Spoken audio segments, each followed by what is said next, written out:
তো এটা আমার হাতে একটা গিরিবাজ পায়রা আছে, রাবিদার দোকান থেকে নিচ্ছি। তো রাবিদা এখন পায়রাও সেল করছে। হ্যালো, এটা হচ্ছে রাবিদাকে একজন দিয়ে গেছে পায়রাটা সেল করার জন্য।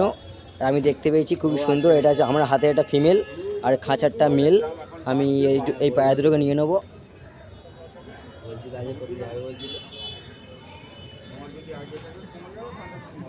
দীঘা গেছি,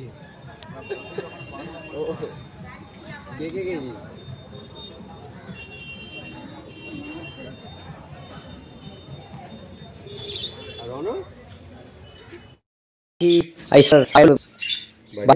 দেখুন মেল আর ফিমেল। ফিট সাদা পায়রাটা যেটা ভাইয়ের হাতে আছে সেটা কিন্তু মেল, আর এটা আমার সরি ওটা এটা ফিমেল, আর এটা আমার হচ্ছে মেল। খুবই সুন্দর। এগুলো একটা গিরিবাজ পায়রা, এরা কিন্তু খুবই ভালো বাচ্চা তোলে, তার সাথে কিন্তু এরা খুব সুন্দর ওড়ে। তো আমার এখানে পায়রাগুলো আছে দেখতে পেয়েছেন, রোদ্দুর পুইছে, আর কিছু পায়রা ডিমও পেরেছে। আমি এদেরকে ছেড়ে দেবো। তো পায়রা এনে প্রথমত ঠোঁটটাকে একটুখানি খোপের মধ্যে ঘষতে হয়, যাতে পায়রা নাকি পোষ মানে, সেই নিয়মই আমি করে দেবো। একটু ঠোঁটটা ঘষে দিলাম করে, এরকম করে ঠোঁটটা ঘষে দে। এই ঠোঁট ঘষে দিলে সৌরভ দুদিকে ঘষে ছেড়ে দেবে।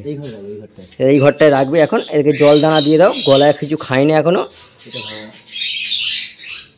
খোপটা ঠিক করতে হবে, খোপটা ঠিক করে এই দিকটা ঠিক করতে হবে।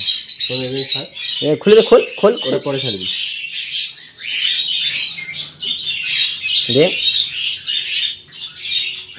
পায়রা খোপগুলো এখন নোংরা হয়ে আছে, সময় নেই।